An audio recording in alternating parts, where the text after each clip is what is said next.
Okay, next, I'm excited to move on to the 2025 MOC Distinguished Scholar Award. So this was established in 2002, and we recognize senior scholars who have made exceptional contributions to understanding individual, relational, and collective cognition in organizational contexts. So those scholars that really push what MOC stands for. To be eligible for this award, this person must be a truly and distinguished scholar. So they must have conducted research that really has an influence in our field and contributed to our field through service as well. So holding a leadership position with the MOC Division or the Academy, serving as an editor or action editor of leading journals, and be an exceptional mentor for doctoral students. And so we've had, you can see our winners every year from 2002, and you can see we have very distinguished and scholars that represent MOC. So I'm really excited to announce our Distinguished Scholar for MOC for 2025, Batia Wiesenfeld.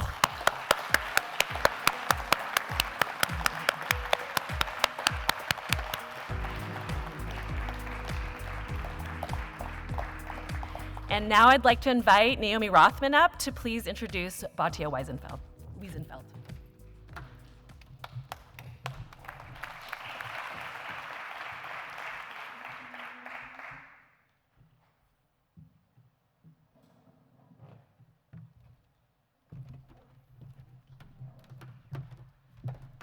Hello.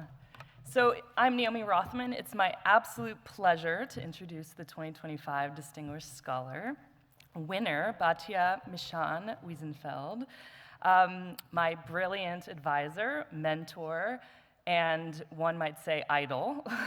When I was asked to introduce Batia at this event, briefly introduce Batia, my first response was, hell no. How could I possibly articulate my admiration and love for this marvel of an intellectual and human in just a few moments? And true to form, I quickly then changed my mind and said, yes, I would be glad to do this. I first pulled the metrics, and I apologize if these are a little bit of an underestimation, but I pulled them from her CV, and Batia doesn't always update her CV. She has at least 70 scholarly publications, at least 13,245 citations with an H index of 36, 3 NSF grants for a total of about $5.25 million, and 1 NIH grant without a number tied to it on her publicly facing data. Her contribution to the profession and Stern is vast. She's served on 4 editorial boards, ASQ, AMP, OPR, OBHDP. She's deputy editor and senior editor at Organizational Science, or Organization Science, numerous professional leadership positions, rep at large for the Board of Governors of AOM, external reviewer at Wharton, Kellogg, University of Utah, UT Austin, ASQ editor-in-chief nominations committee, ASQ Scholarly Contribution Award Committee, chair and member, George Terry Book Award committee member, Conflict Management Best Paper Award Committee, rep at large OB Division. She has been asked and served as a visiting scholar or senior faculty fellow at Yale, Wharton, Columbia 2 times. She has served in innumerable leadership roles at NYU and Stern, just a couple of which include, but are not limited to, Director of the Business and Society Program and Chair of the Department of Management and Organizations for 2 terms. If that's not enough, she has won numerous honors and awards. She's the Andre J.L. Endowed Chair in Management. She's an elected fellow at AOM, Stern Faculty Leadership Award winner. Full tuition MBA scholarship has been granted in her name. Stern Faculty Award for Teaching Excellence, IBM Faculty Award, HR Division Scholarly Achievement Award, Best Reviewer Award for MOC. So what does this tell us about Batia, right? She's superb scholar, teacher, leader, citizen of her business school and the profession. But if you know Batia, you know, and you've been trained and mentored, you know it's insufficient to just look at the surface stuff. You have to dig a little bit deeper. So who's Batia Wiesenfeld? Her essence is ineffable.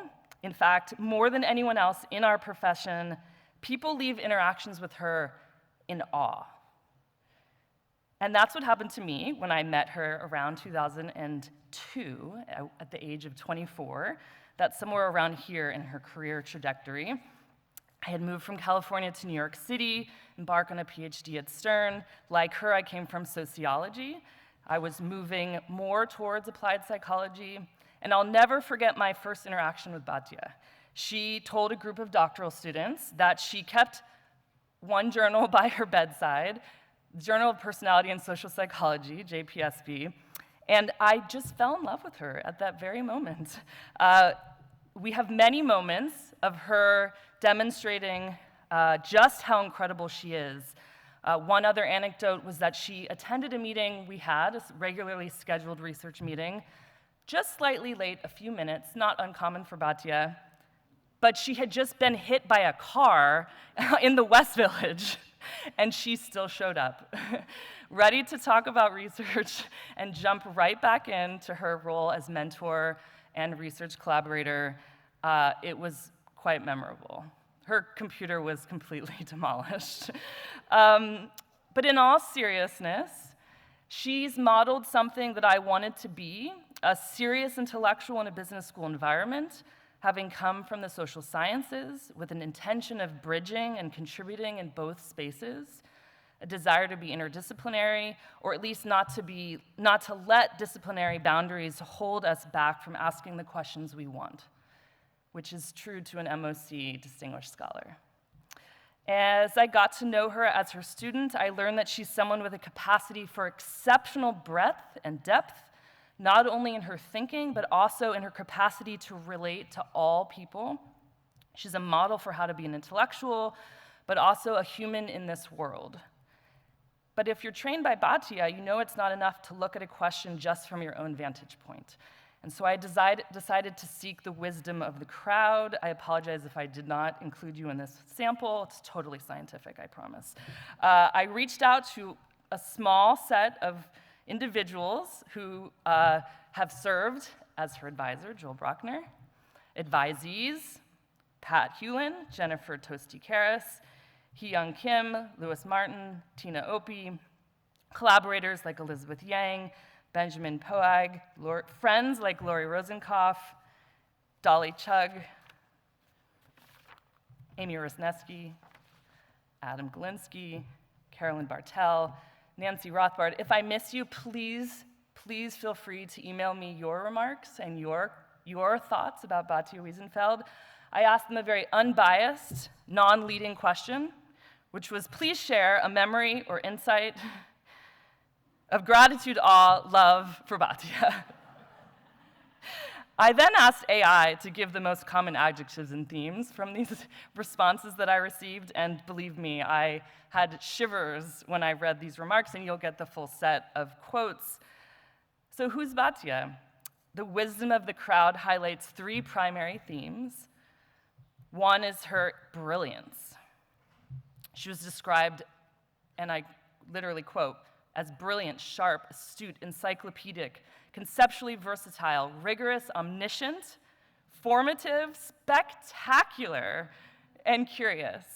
She was also described as a generous mentor, generous, supportive, encouraging, challenging, thoughtful, uplifting, believing, kind, and committed. And I want to emphasize the word challenging because I think a really good intellectual mentor is challenging, and we all deserve that kind of attention from a mentor. And she was described as humble and a shining presence. Compassionate, authentic, community-minded, positive, joyful, warm, funny, infectious, special, steadfast, shining, incredible, and her advisor called her coachable. Nobody else did, which was wonderful. Sorry for outing you. I love that. So AI made it prettier. I will be giving Batia the messages from the wisdom of the crowd, but a few that stood out include, she's intellectually brilliant and infectiously encouraging. She's deeply compassionate and thoughtful. No one has a higher ratio of intellect to ego. She has a sharp intellect and unwavering commitment, brilliant, generous, encyclopedic mind, shining example of a true scholar, warm and generous mentorship. So in conclusion, I wanted to, bear with me here for a second, I was trying to get creative. I wanted to capture Batia's essence in an animal. So just bear with me. She's an elephant. So exceptionally, yeah, I know, I only realized that after the fact it's her favorite animal. I promise you I did not recall that when I chose the elephant. But listen to this, she's exceptionally intelligent. And I'm not just talking about cognitive intelligence, I'm talking about emotional intelligence and social intelligence. She's deeply empathetic, she uplifts others, she's challenging. While gentle, she's also strong and assertive when necessary. She doesn't back down from threats, and she challenges what is unjust. She's humble despite her power and status. She's a gentle giant, never boastful, deeply respectful in her interactions. She leads with both wisdom and heart, lifting others with her as she rises. I could go on and on and on. I won't, I promise. We can let her speak. Please join me in congratulating Batia Wiesenfeld on this extraordinary award and in welcoming her to share her plenary remarks.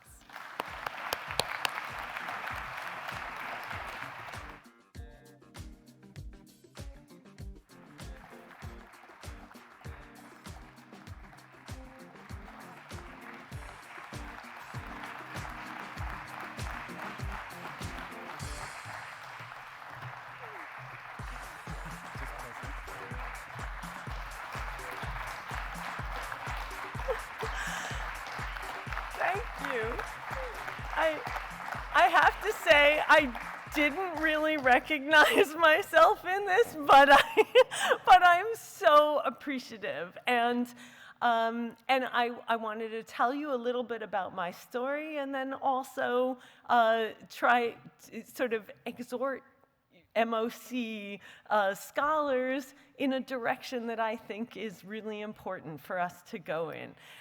So first, as just a little bit of background, I feel like I'm kind of the accidental professor. I come from a cultural background where women, and in general, there wasn't a lot of education in my family, and my family is from Syria, and there definitely isn't a lot of support for women in education. In fact, my parents were very much against me going to college, and I actually am definitely a little bit of an accidental professor. Even in getting into a PhD program, I applied to one PhD program at Columbia, and I wasn't admitted until, so Sigal Barsaid had been admitted to Columbia. She ended up deciding to study at Berkeley with Barry Staw, and then I was admitted to Columbia. And that is I would never have been in this career if not for that. And it's just an incredible, I sort of, at that point, got to meet Joel Brockner and started studying. I'm going to take you through a really quick review of sort of the different stops I've had, and you'll see that I'm a bit of a dilettante and definitely, interdisciplinary, and I never really thought I'd fit anywhere, and MOC is definitely the one place where someone who is interdisciplinary and interested across, in important phenomena as well as good theory, and in synthesizing them, this is the place where you are supported for that. So I started studying organizational change and survivors of layoffs, asking questions about what do they mean for the employee's relationship to the organization, and very early on, discovered how important sense-making was. So in 1996, Joel and I published a paper in Psychological Bulletin looking at how people use process information to make sense of outcomes and use outcome information to make sense of process, and exploring all of the different sense-making dynamics that are related to that. Then I kind of came to NYU, and that was amazing. Previous folks who won this award before, the founders of the MOC Division, including people like Francis Milliken, Joe Porak, Jane Dutton, so many of the previous, Bill Starbuck, I could keep going on, but so many of those folks, and really the MOC Division was very strongly connected to NYU, and I came to NYU and started to get connected to some of those folks. I met, and so Steve Blader was at NYU, and he helped me to see the importance of how justice is in the eye of the beholder, and actually, I learned so much from, so Pat Hewlin taught me, and I really learned mostly from the students that I was working with. Pat Hewlin taught me about splintered identities and how people's identities, and of course her facades of conformity and all of that, but that idea of how change affects your identity. How that biases, how emotions, especially Naomi was the one who really taught me about emotions, Naomi and Sigal, but we were working together, taught me about emotions and understanding how those emotions influenced justice perceptions. So, a set of people who were really important to me in that understanding how, in particular, the only thing worse than getting a bad outcome is realizing that you got a bad outcome through a fair process, which means that you deserved the bad outcome, and so sort of recognizing those dynamics. And then I started to do research on virtual work, or now everyone calls it remote work. And I was working with Sumita and Raghu and Caroline and Amy, and then later on with Jean-Nicolas Reit, all on virtual work and asking the question of how do remote employees create a social identity. One of the questions for me was, when you're outside of the organization, what connects you to the organization? And that was this idea that it really is the cognition that is the connective tissue, and that you could be located very far from, with no direct interaction with members of the organization, and this sense of identity could make you no different from other members of the organization. And that was pretty revolutionary at the time, because the assumption was that the people who were virtual would be less likely to be connected. So, a bunch of papers that were focused on that, status and respect, the claiming and granting of it associated with virtual work, the mental representations, especially more abstract representations that allow people to bridge role boundaries, as you have to do frequently in virtual work. And then I had a set of papers that were related to this identity negotiation processes. Still, my most cited paper is actually not in our field, in information systems research, and it's basically looking at how online platforms are a locus of identity mechanisms, and they actually have much stronger economic outcomes. People make purchasing decisions based on the identification, wanting to link themselves to others from an identification standpoint. And it's basically, that was revolutionary, or that was a more novel thing to the folks in information systems than it was for folks like us, and so it probably had even more momentum there than it would have had I published it in a management journal. Looking at stigma, at identity prototypes with Hee-Young Kim, I learned so much from the folks that I worked with on these topics. Then more recently, research on construal level.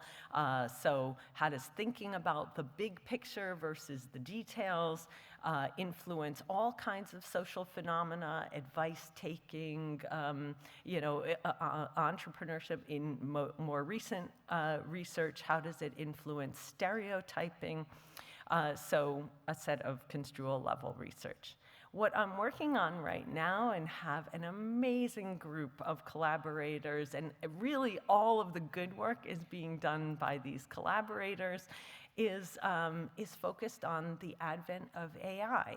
And I think that this is where I'm turning to that next section of my remarks, which is really an exhortation to get to sort of MOC should be in the lead on this research on AI, because really cognition is at a crossroads in organizational life and in the world in general. And I'm going to make the case that there's a number of ways that that's playing out.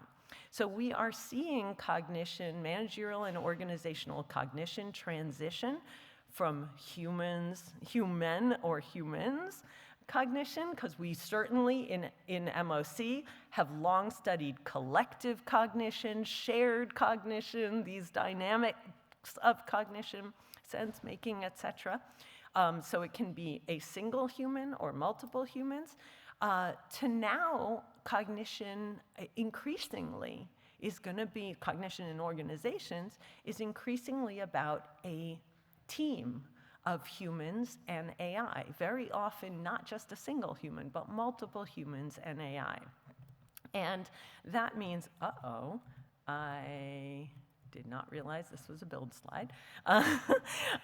So some of the work that I've been doing is on how freelance, that impacts identity. And I've been doing research on how freelance writers engage in job crafting, building on the research that I've learned from Amy Wisniewski on job crafting, but how they craft work to differentiate themselves and compete with AI. So they learn about AI and then try to position themselves, sometimes individually, but very often building communities, collaborating with other people so that they can provide something that AI cannot duplicate, differentiating their labor, focusing on local information, which AI can't figure out, all artisanship, kind of framing, doing the work that is very human-focused, as well as mechanisms where people are basically competing with AI by collaborating with it, so allowing it sort of on the bottom, collaborating, offloading non-core tasks and using it to sort of expand how rapidly they can sort of translate their cognition into words and products and move forward. So some recent work. I think a big theme of the cognition of MOC is a recognition that cognition is situated in organizational context. And that situated nature of cognition is really shapes cognition, alters it entirely. And we are seeing AI being used in 3 different ways. We're seeing it be used as a personal assistant. All of us who are kind of referencing ChatGPT off on the side to get answers to our questions or cutting and pasting pieces that it might write. We also see AI, especially Gen AI, being used in vendor-provided AI integrated systems where, for example, it is automatically finishing your, as you write an email, it's finishing your sentences, or it's creating AI notes, summaries of your Zoom meetings or whatever it is. And then in scalable organizational innovation. And that would be when an organization or a set of members of an organization are creating AI-based tools, applications, innovations that are true to themselves.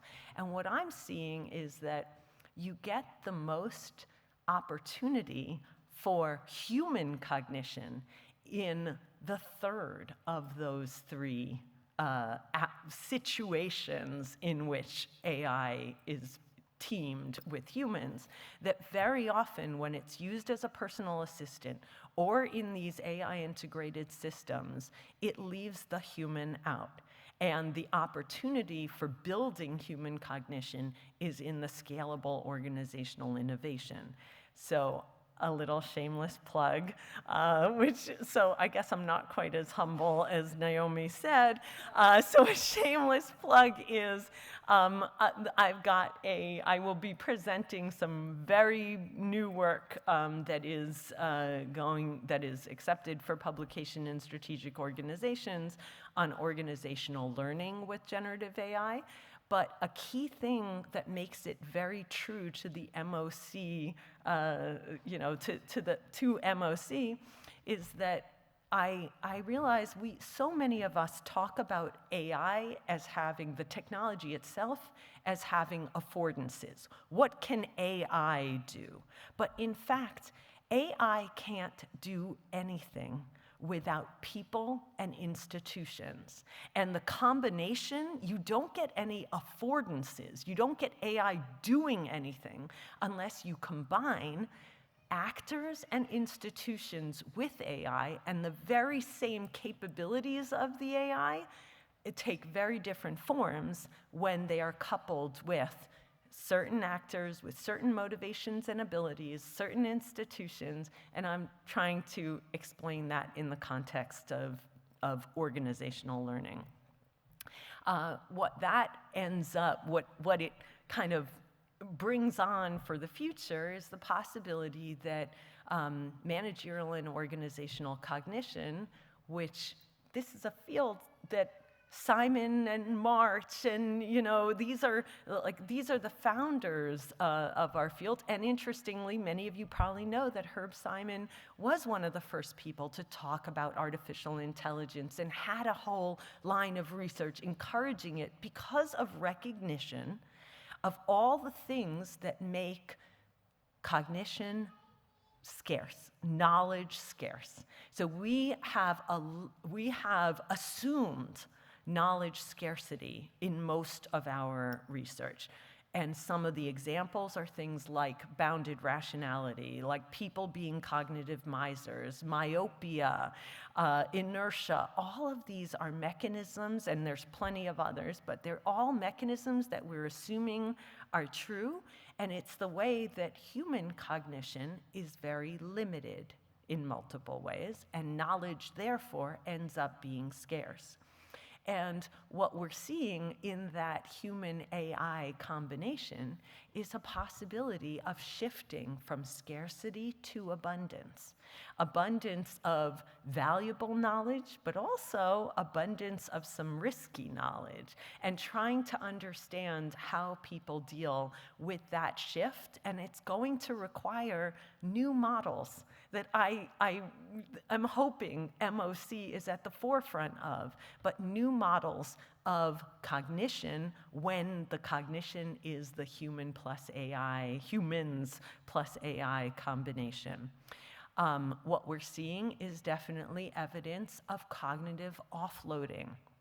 So people are pushing onto AI so many different forms of cognition. Without Gen AI, people had to spend a lot of effort figuring out who knows what seeking them out and learning from them, engaging in self-directed, divergent thinking, organizing, synthesizing, prioritizing, and translating ideas into words, which is very complicated, articulating, and it requires a great deal of motivation. With Gen AI, we're seeing shifts in the places that people invest effort. So where is the cognitive effort? The cognitive effort is shifted into verifying the information that's provided, translating goals into queries, which is into prompts and things like that. It's a very different, it requires cognition, but a very different type of cognition than things like divergent thinking, very much more convergent. Editing queries to get better output, editing verbose output. We're hearing more and more people say they get stuff from AI and they can't bear to read it. They just sort of cut and paste it to put in because it's so verbose and so dense, and just the work of understanding it is so difficult, and formulating standards by which to evaluate what they get from AI. And a lot of what is required of humans is the metacognition, the self-control that is a big shift from the focus on motivation to this focus on metacognition and the self-regulation and self-control. So I think that a big part, then the question is, what does this mean for the future of work, which is a question that keeps me up at night, and I know many of us. And what that requires is a shift from, I believe that the only way that we are going to see a future of work that we desire is if we shift our goal from minimizing cognitive load, which is currently what everybody is talking about, to maximizing cognitive value and trying to figure out what are the things that maximize the value that human cognition brings in that equation. That, I believe, and so here's, a recent paper that is under review. We'll see what happens with that. But I think that a big part of what makes it possible to focus on cognitive value is collective cognition, the social dynamics of cognition, and being able to move back and forth from the individual experimentation with AI to more, which might, the title for that is within a sandbox, so having a sort of, you're playing in the sandbox with the AI, to forums. And so what really differentiates scalable organizational innovation is building in these forums in which many organization members collectively deliberate, come up with provisional settlements on how we are going to move forward, and they do so across at least three steps: identifying and choosing use cases for Gen AI, iterating and choosing performance metrics and reliable prompts, and then teaching novices to critically evaluate and edit Gen AI output. So those dynamics are essentially require moving back and forth between the individual in the sandbox with Gen AI to forums of much more human work where the people are working to figure these things out and build something that works in the situated context. But non-expert human plus AI is often viewed as a symbolic threat. So here's another shameless plug, but this time for Ben Pogue's current doctoral student research, that when people feel a sense of threat from people in a profession, feel a sense of threat from the non-experts, the novices in their profession who can compete with them because they are equipped with generative AI, and that is a form of symbolic threat.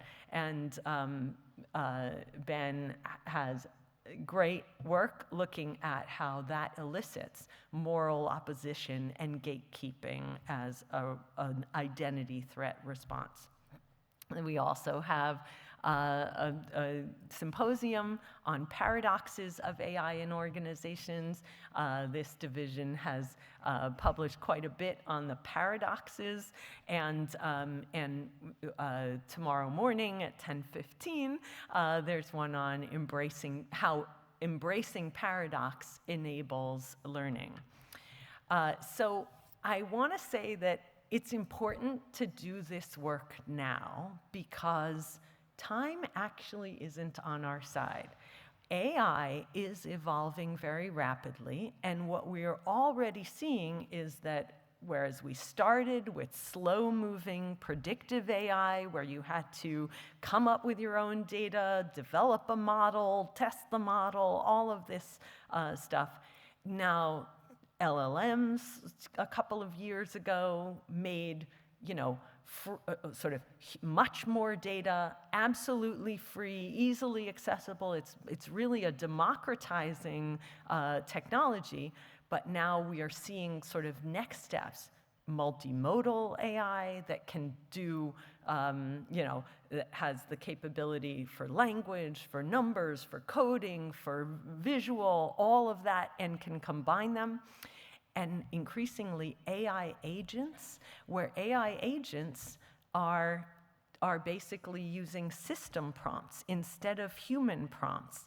And we're not even sure, I'm not sure, what is going to come next. An important part of that is that human cognition and learning as we see this evolution, the evolution of any technology is very often to eliminate frictions. Well, human cognition is the friction in this evolution, and many of these changes are designed to set aside, to eliminate the frictions that human cognition introduces. So we need to figure this out. We need to figure out what are the mechanisms for effectively pairing humans and AI in order to develop the best tools to navigate this transition in a way that elicits a desirable future of work and a desirable society that we'd want to live in instead of the less desirable ones. It's such an honor to be recognized by MOC, which has been my home and a very meaningful home for well over a quarter century. It is, I am so honored and so appreciative of this recognition. Thank you all so much.